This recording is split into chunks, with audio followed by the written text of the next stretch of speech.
Big VTV for a Friday night, round 3, right around the corner. In fact, it starts tonight in a certain division. We'll touch on that a little bit later on. Craig and myself back in studio to preview the games for this weekend. Round 3 has come around already. The Easter break is over. And we're back on the hardwood. Yeah, which team can get going quickly again? A couple of Friday night games, as you mentioned, which are always great to see. And we'll kick off with Youth League 2 Women. That's right, Youth League 2 Women. There's some fixtures on your screens now. The one game in particular we want to cover is Casey versus Werribee. Casey undefeated. Werribee have split the opening couple of games. Peter Rhodes has been very good for the Cavs thus far. Yeah, she's made the most three-pointers in the league, and at 7, and that's at 63%. I'm sure she'll keep getting them up. Field goal percentage, Casey first in the league, Werribee third in the league, so these are two of the most potent offences going around in the early season. The Devils third in the league in field goal percentage, as you mentioned. Let's take a look at their shot chart actually, because they love to pound the ball inside, and that's why they're getting the best of their looks. Yeah, as you can see, a big clump of that under the rim. The interesting thing will be, we know they like getting the ball inside, but do teams start to pick up on that as the season goes on and the trends become more apparent, and you just clog the paint, and can they still get their shots to go inside, or do they need to look elsewhere? That's right, 4 of 31 from beyond the arc, as you can see there at the top left-hand corner of that shot chart at 13% for the Devils. Let's take a look at Youth League 2 Men. There's some fixtures for round 3 on screen now. Wallen versus Latrobe City. Neither side have registered a win. This game, all the more important. Yeah, it's a huge game for both teams.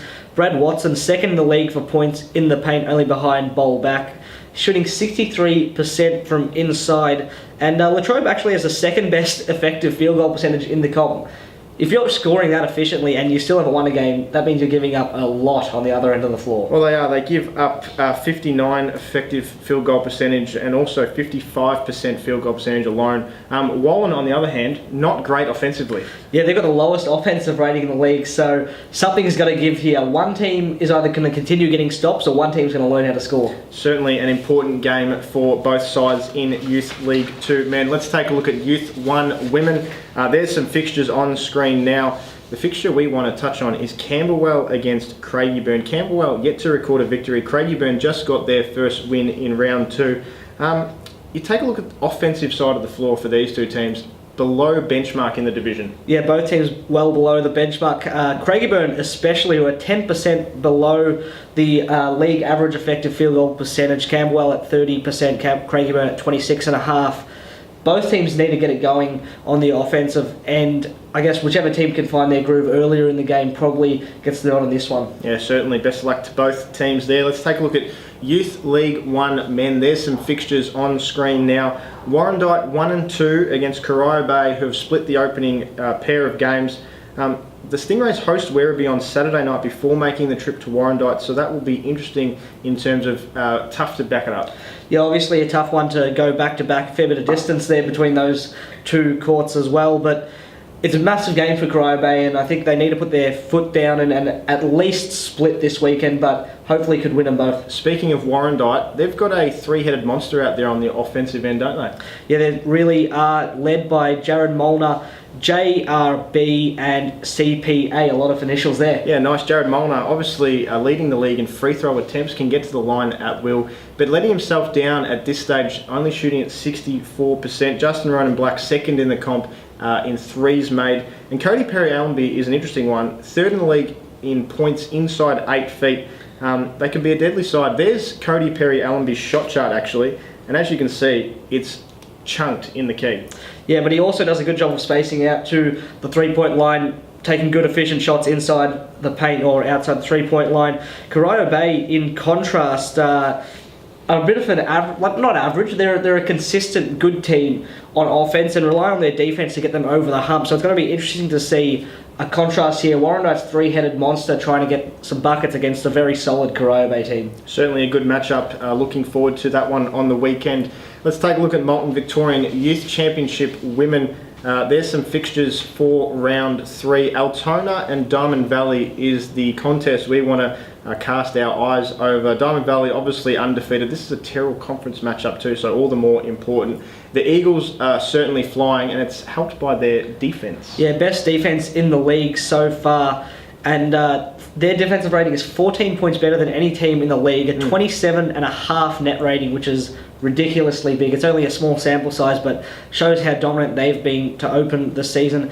Altona, on the other hand, 2-1. They've lost a couple of stars going into this season. It's going to be interesting to see how they can regroup. I think it's interesting for Altona because they may need to change a little bit of their offensive strategies coming up against Diamond Valley. They shoot a fair few amount of 2-point shots, and that's outside the key too. There's their shot chart on screen now. Yeah, and against Diamond Valley, the best defense in the league, they're the shots that they want you taking. There's a lot of shots near the 3-point line, they're just inside, step that one out, make it a more efficient 3-point shot, or look to get the ball inside. 16% from downtown, the Gators, they'll be looking to increase that in this fixture there. Good luck to both teams. Let's take a look at Victorian Youth Championship men with thanks to Moulton. There's round 3 fixtures on your screen now. Eltham and Dandenong are a couple of sides we take a keen interest in this weekend. Eltham undefeated 2-0, Dandenong 2-1, but it's been an up and down ride for the Rangers early on in the season. Yeah, they're coming up against a red-hot Eltham who are led by Greg Jeffers, coach of the month for March. Dandenong, it's going to be very interesting to see where they go from here.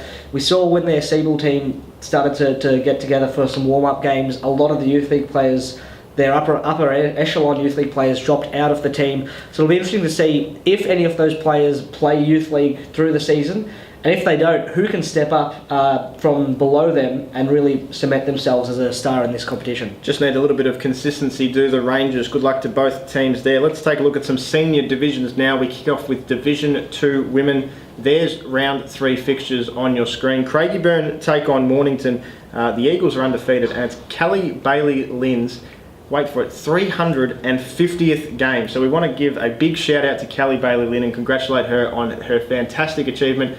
I tell you what, if you haven't headed to bigv.com.au throughout the week, there's a great feature story on her written by Tara Murray, one of Big V's writers, and certainly read that feature story online. We'd like to congratulate you, Kelly. Yeah, one of the nicest players in the league. Couldn't happen to a better person. 350 games is a great effort. They come up against Mornington, who need to lock it down, continue to lock it down defensively. These are two of the best defensive teams in the league.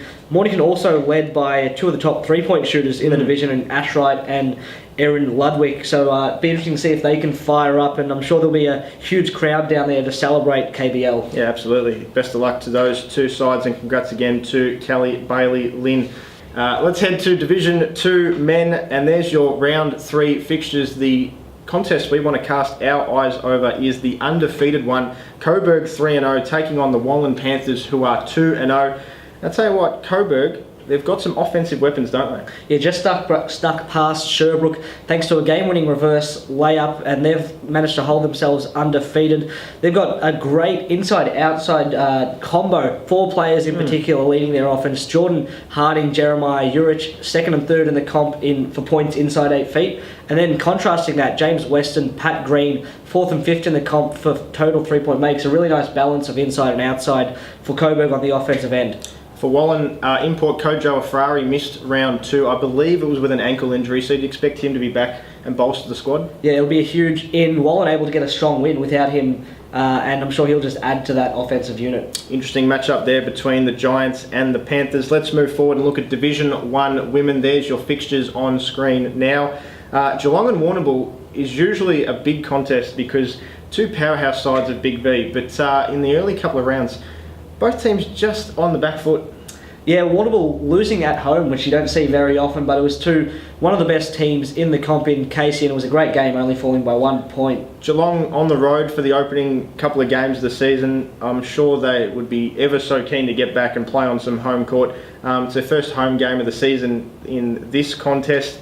Nat Hughes, Jess Watson, Caitlin Shadbolt, they'll be forever keen to put Geelong on the right foot. Yeah, very mature team out there at Geelong. I think they all realise that you can't drop to the 0-3. This is a massive game, and Warrnambool will be looking to bounce back as well. So both teams are going to be really going at it. Yeah, absolutely. Huge encounter in this one. Looking forward to that one. Let's move forward to Division 1 men, where it all kicks off tonight at Collingwood with the All-Stars playing host to Whittlesea. The game we want to cast our eyes over is Melbourne Uni and Geelong, both yet to register a win. But as we've heard throughout the last couple of weeks, there is some big inclusions for Melbourne Uni. As we know, Brandon Armstrong joining the team. massively publicised event. It'll be great to see him on the floor. Interesting to see what he can do out there. The Black Angels still missing stars, Palmerston and Norton. They'll be making their way back at some point through this season, but injury and work commitments respectively for them.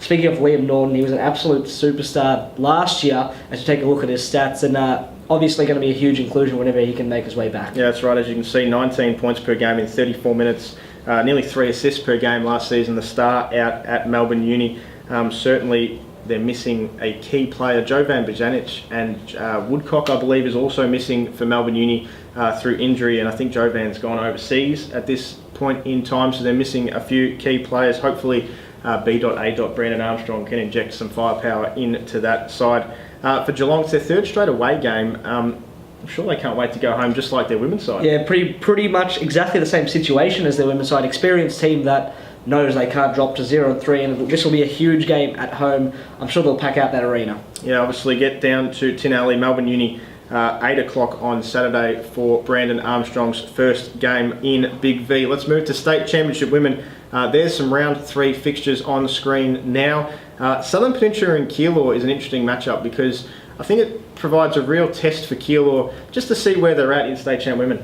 Yeah, both these teams I think have final aspirations, or at least top half of the bracket aspirations, and it's going to be just a really, really good test for both teams. I think Southern Pen, very young team, but have played well to start this season. Maybe just haven't gotten over the hump in that game that they think they could off against Knox, and Keilor have been pretty good to start this season in stepping up into state champ. Yeah, the Sharks obviously got, as you mentioned, very young, but they've got great depth, and I think that's what will test Keilor. Obviously, currently relying on Erin Bowman, who was named Player of the Month last night, 22.5 points, 13 rebounds. I think it's important for the Thunder. They've got to find their 2nd, 3rd, 4th, 5th, and even 6th cogs to step up. Yeah, we know how good the Bandit is, and Smith as well. Look for those players to step up in as the season progresses. I think it is a bit of a leap for them, and it might just take a couple of weeks to get used to this competition. Yeah, I agree. Let's go to State Championship Men as we wrap it all up. There's some fixtures for round 3. Hume City and Blackburn, both teams yet to win a game, but certainly an important fixture in round 3. Yeah, really looking to get the most out of Mike Rose. He's had a good start to the season with 20 points a game, 8.5 rebounds and just under 6 assists. Trevon Clayton has started to come slowly into form, and it'll be interesting to see if those two can fire, because if they can, Hume City turn into one of the best teams in the league. Yeah, and they're a highly offensive team, and I think Blackburn craft themselves last year, especially in 2017, on the defensive end. They kept teams to low scores in Division 1 men. Hume City averaged about 85 points per game, I believe, from memory. Blackburn kept teams to about 70 to 75 points. So a real contrast of sides here. Interesting to look out for Jack Truella. He's a defensive menace. I think he'll go to one of Mike Rose or Trevon Clayton. Yeah, and his brother's been on fire offensively for Blackburn. So that was a bit of their recipe last year. Both ends of the floor, the Truella brothers can work it on, but it'll be interesting to see if they can get a couple of other options to step up on offense and help Brendan Truella on that end. Absolutely. There's round 3 previewed. Obviously, we've mentioned 12 games in particular, but best of luck to all teams competing across the course of the week. And as we mentioned, it kicks off tonight, especially in Division 1 men when Collingwood host Whittlesea. We like to wish all teams best of luck for this weekend, and of course Big V TV returns 5:30 PM on Monday when we wrap up and recap round 3. It kicks off with the Youth Leagues. We'll see you then.